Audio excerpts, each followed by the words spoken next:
जनशून्य वाले क्षेत्रों में हिमाचल का प्रमुख स्थान है। कुछ एक स्थानों पर बस्तियों एवं घरों के बसाव के अलावा आपको ऊंचे ऊंचे पर्वत ही नजर आएंगे, या तो हिमाच्छादित या फिर घनघोर वनों से परिपूर्ण। हम हिमाचल के लोगों में एक मान्यता है कि जैसे जैसे वनों का नाश होता गया, वैसे वैसे राक्षस प्रजाति भी अपना अस्तित्व समेटते हुए उन क्षेत्रों में सीमित रहे जहां पर मानव का पहुंचवाना असंभव हो। मैं आपके समक्ष कुछ समय से हिमाचल में घटने वाली रहस्यमय घटनाओं की श्रृंखला लाने का प्रयास कर रहा हूं, जो कि सत्यता पर आधारित हो। हालांकि कुछ नास्तिक मुझ पर अवश्य प्रश्न चिन्ह खड़ा करेंगे, परंतु फिर भी मैं आपको पूर्ण प्रमाण देने की कोशिश करूंगा कि विज्ञान को अभी तक बहुत कुछ खोज पाना शेष है।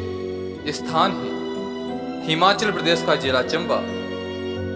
एक और यहाँ जहाँ पीर पंजाल की ऊंची ऊंची पर्वत श्रेणियां हैं, तो दूसरी तरफ गिरिपदीय क्षेत्र जो घनघोर वनों से ढके हुए हैं। यहाँ के अधिकांश वनों की स्थिति यह है कि तेज धूप में भी वनों के अंदर धूप का नामो निशान नहीं होता है। रहस्य में अंधेरे से घिरे यह वन और अधिक डरावने हो जाते हैं। हालांकि यहाँ के लोगों के पास रोजगार की भारी कमी है, इसीलिए लोग हिमालय क्षेत्रों में लगने वाली दिव्य जड़ी बूटियां एवं लकड़ियों का व्यापार करते हैं। यहाँ खासकर देवदार के वन पाए जाते हैं। इन वनों में जहाँ जंगली जानवरों का बाहुल्य रहता है, वहीं दूसरी तरफ यहाँ हर समय कोई विचित्र घटना अवश्य घटती रहती है, जो कि आध्यात्मिक होने के साथ रहस्यमय भी होती है। तो कई बार तामसिक, कई बार जड़ी बूटियों की तलाश में गए लोग लकड़ियां लेने एवं शिकार के लिए गए लोगों के साथ अनेक रहस्यमय विचित्र घटनाएं घटित हो जाती हैं, जो लोगों के लिए एक अबूझ पहेली बन जाती है। यह सब बातें शहरी लोगों के लिए एक काल्पनिक कथा मात्र बनकर रह जाती है, जबकि हम लोगों के जीवन में घटित होने वाली सच्चाई, ये ऊंचे ऊंचे पर्वत जहां हम साधकों के लिए वरदान हैं, वहीं आधुनिक लोगों के लिए समस्या, क्योंकि यह पर्वत एक विशाल पिरामिड की भांति आकाशीय ऊर्जाओं को खींचने में समर्थ होते हैं, जिसका पूर्ण रूपेण उपयोग एक साधक करता है एवं सिद्धियां हस्तगत करता है। इसीलिए तो ऋषि मुनि पर्वतों को अपना आश्रय बनाते थे। मेरी शिक्षा पूर्ण हरियाणा के कुरुक्षेत्र विश्वविद्यालय में हुई। वहां के लोगों में मैंने एक मान्यता प्रचलित देखी कि सभी देवी देवता मैदानों को छोड़कर ऊंचे ऊंचे पर्वतों की ओर, हिमालय की ओर भाग गए।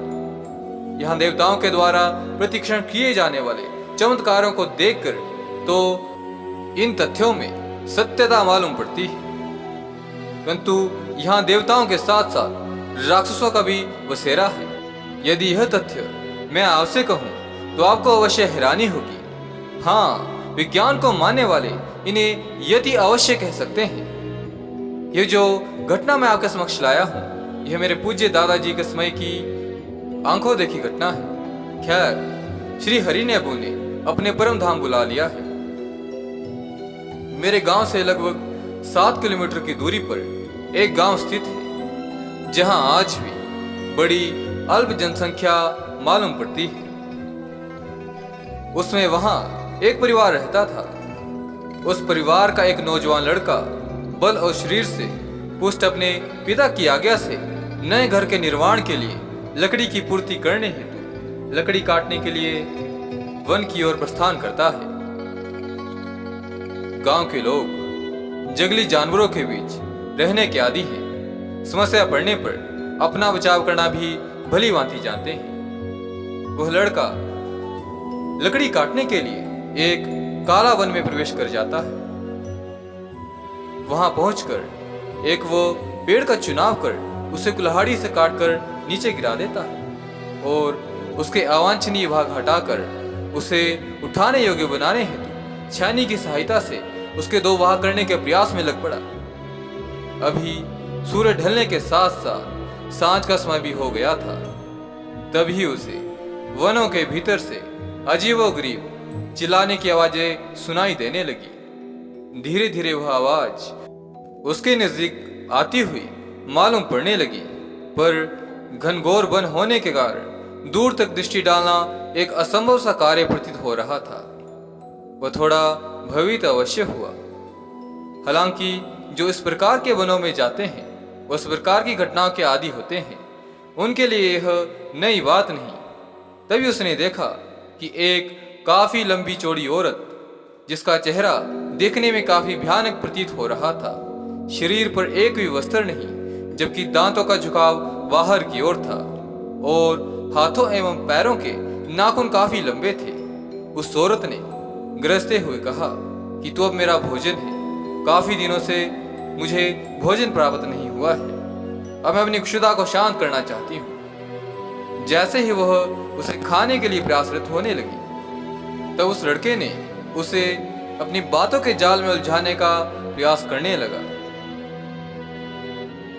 उसने कहा, मेरा अधूरा काम बाकी रह गया है, वह मुझे पूरा करने दो, उसके बाद तुम मेरा भक्षण कर सकती हो।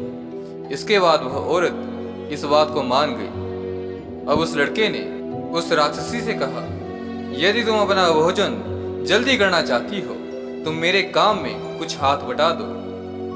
मैंने लकड़ी के मध्य ये छेनियां लगाई हैं, मैं इसे निकालना चाहता हूँ। आप इस लकड़ी के मध्य में गई दरार में अपना हाथ डालिए ताकि मैं इन छेनियों को निकाल सकूं।